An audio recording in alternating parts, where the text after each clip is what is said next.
What is the thing that you can definitely do, that you know that 5 years from now, 10 years from now, you can do with a Bitcoin? And there isn't anything. Bitcoin hit a new record high today, nearly reaching $90,000 for the first time ever. Welcome to another episode of Bitcoin Reactions. My name is Dan, and I am the author of What is Bitcoin? Your First Step Down the Rabbit Hole. In the field of economics, the biggest achievement you can have is winning the Nobel Prize. Being a Nobel laureate means that you are the elite of the elite. It shows that you have achieved mastery in your field.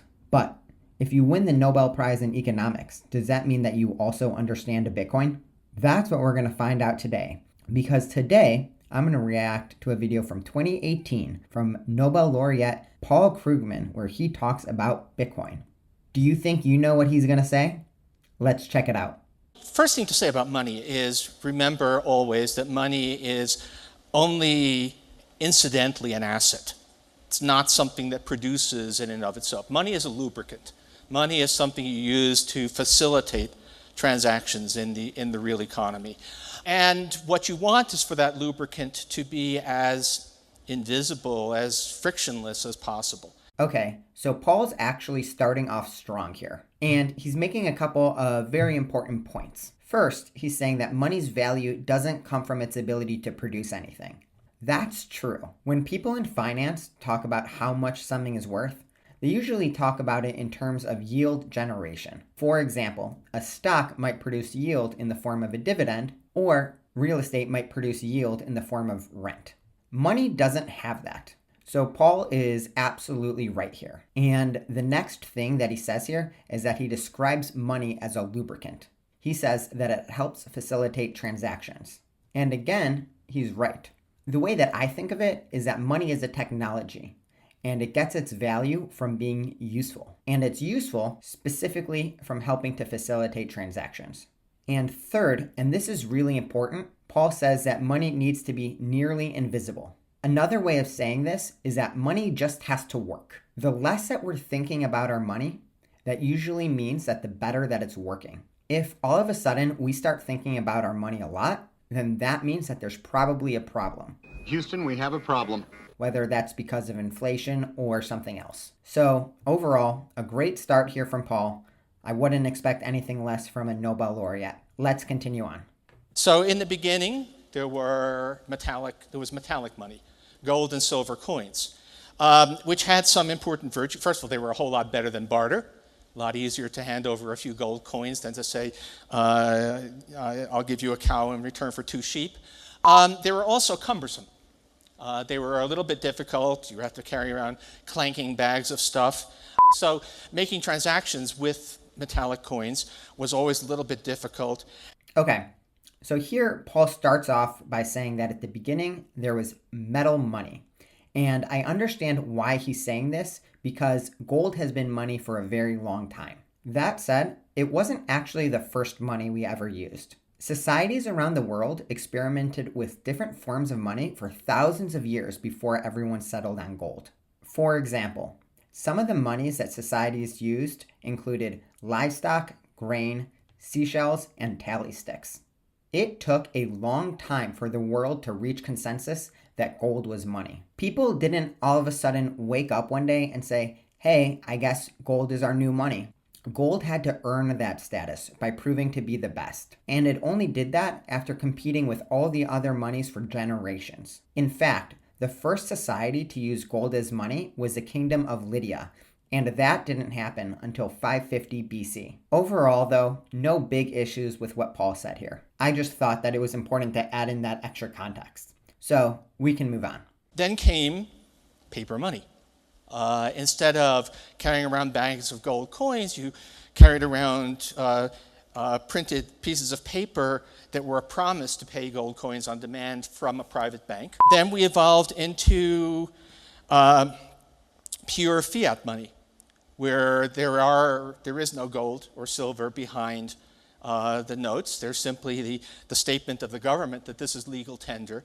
Overall, I actually really like how Paul simplified the evolution of money. He says we started off with gold, then we moved to paperback gold, which was essentially just gold IOUs, and now the world is on a fiat standard, where governments just tell us what money to use, and we as citizens don't really have any control over it.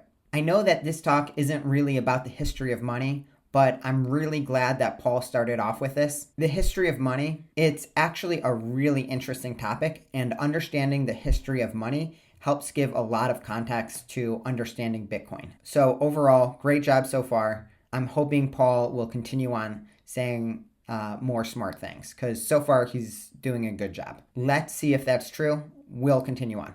What keeps most currencies valuable is the belief that, well, two things. The belief that governments will exercise restraint in issuing currency, and the fact that legally you can pay taxes.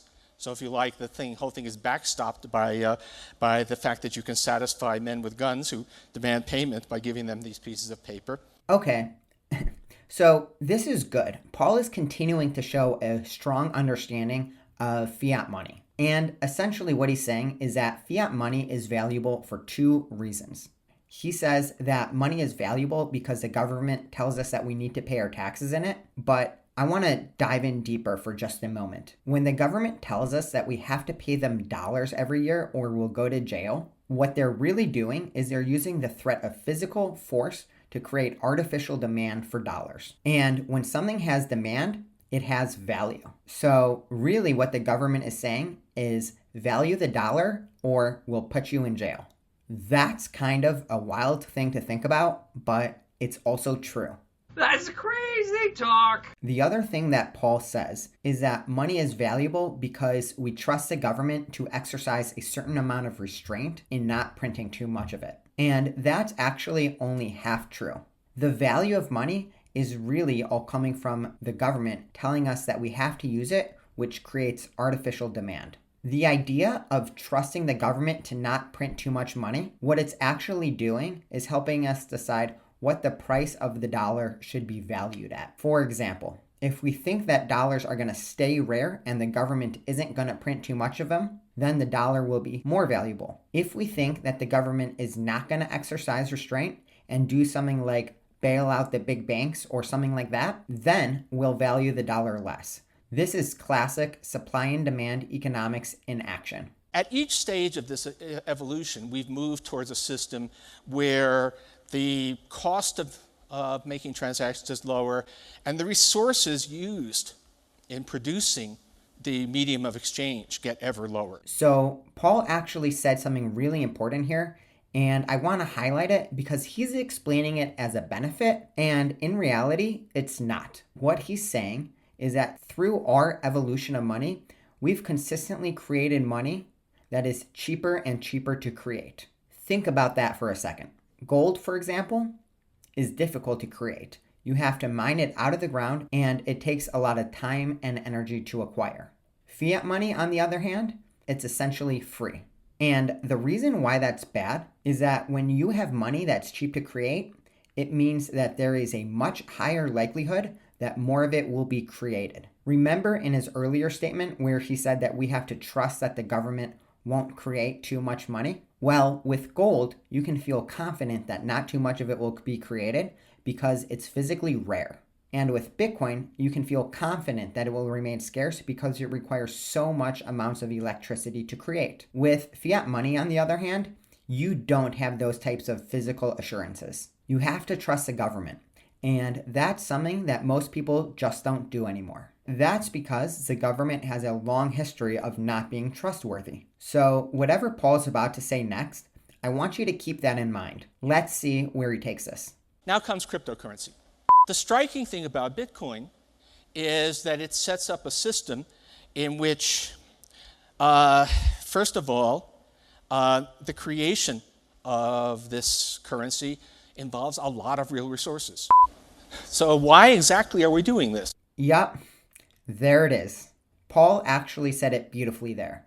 Bitcoin takes a lot of real resources to create. More specifically, mining Bitcoin today requires state-of-the-art computers using vast amount of energy in the form of electricity. That's a very real physical assurance that the value of Bitcoin won't be inflated away like the value of any fiat currency like the dollar. And then Paul asks, well, why exactly are we doing this? And Paul, that's your answer.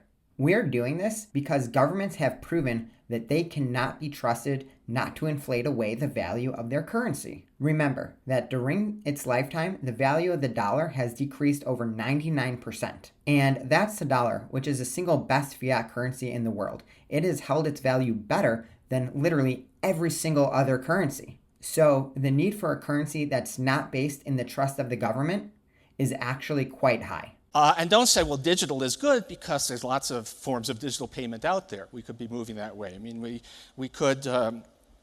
may quite soon have entire national economies that are completely digital money. So what Paul is doing here is actually a complete red herring. What he's doing is he's moving the debate to whether or not digital currencies are a good thing. The thing is, for the most part, fiat currencies are already digital. The balance that you see in your bank account, that's just digital numbers in a database. There's not even physical dollar bills backing your money in your bank account anymore. There's no money in there. And Bitcoin is also a digital money, but it's one that doesn't require trust in any government. Instead, it allows for transparent verification so that you don't have to trust anybody. So remember, Bitcoin is about being able to verify everything so that you don't have to trust anyone. In comparison, Fiat is about letting someone else be in control of your money, regardless of whether or not they have your best interest in mind. Let's talk about how our system actually works. What makes the monetary system work?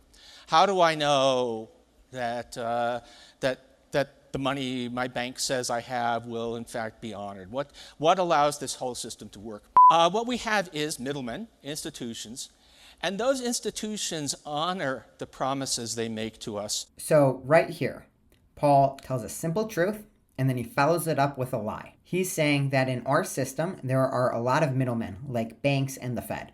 And he's absolutely right. There are tons of middlemen and institutions inside of our financial system. And then he says that they honor their promises. Basically, he's saying that they've earned the right for us to trust them. And I truly don't know how anyone who's paid even the slightest amount of attention to what's been happening with our financial system over the past several decades could say that. The United States probably has the most trustworthy financial institutions in the world right now, and they are the opposite of trustworthy. These institutions break our trust just about any chance they can get. And remember, these are the most trustworthy ones. If you live in another country, you're basically screwed. So I have a big problem with Paul saying that the financial institutions honor the promises that they make to us. That's a very bad take here. Let's move on. So the interesting thing about all of this shift to cryptocurrency is it's saying, let's throw away this technology and try and build a system that is going to operate purely on the basis of an algorithm. Well, it's amazing that they can do that. That's really impressive. But again, what is the problem that we're solving? Why are we doing this? This is amazing. Paul is so close to getting it, and yet he's still so far away. Bitcoin is all about throwing away the old system that's been taking advantage of us and replacing it with a system that doesn't. So he sees exactly what Bitcoin is doing, and yet he's still so confused. He says, what's the point? Paul, that's exactly the point. People don't want to be taken advantage of by their financial system. It's really that simple. It's not about fancy technologies or digitization. It's about fairness. Fair's fair. Fair's fair. Bitcoin treats everybody equally, and people like that. I don't understand how Paul doesn't see that. Let's move on. The trouble with cryptocurrencies is they have nothing. What is the fundamental value? A Bitcoin is valuable only insofar as people continue to think it's valuable. If people decide that Bitcoin is worthless, it's worthless, just like that. So this is another argument that Bitcoin critics make all the time. They say that Bitcoin is only valuable to the extent that other people think it's valuable, and that if people were to stop thinking it was valuable, then it would go away. And this is one of those things that's true, but it's also completely misleading. That's because this is true for literally everything. The dollar, stocks, real estate, everything. Here's a better way to think about it. In a world where normal people can't trust their governments to regulate currency, Bitcoin becomes a necessity because it relieves corrupt and incompetent humans from managing that regulation. And it replaces them with an incorruptible algorithm that's both fair and doesn't require trust. And people will continue to think that that is valuable as long as the people running the current financial systems continue breaking the promises they make to their citizens. And based on the global experience and human nature, that means that Bitcoin is going to continue to be very valuable for a very long time. The one thing I will say is so far cryptocurrency shows no sign whatsoever of becoming currency. Whatever it's doing, it's not money. And if you step back from the romance of the technology, it looks like a giant step back into the monetary past, which is not something I think we really ought to be doing. Thank you. It amazes me how many wrong things a Nobel Prize winner could say in such a tiny speech. Bitcoin is showing a lot of signs of being money. Sure, this talk occurred before El Salvador made Bitcoin legal tender, but all Paul had to do was look at the Silk Road, which was a clear example that people were using Bitcoin as money. That website was literally processing huge amounts of sales every single year, and it was only using Bitcoin as a currency. And yes, Bitcoin is today being used more as a store of value, but to say that there were no signs of Bitcoin being used as a currency at this time is just completely disingenuous. And then Paul says that Bitcoin is a giant step into the past, which he says is a bad thing. I mean, I guess Bitcoin is a step in the past in the sense that it's a harder and more neutral money, but that's a good thing. That's a good thing.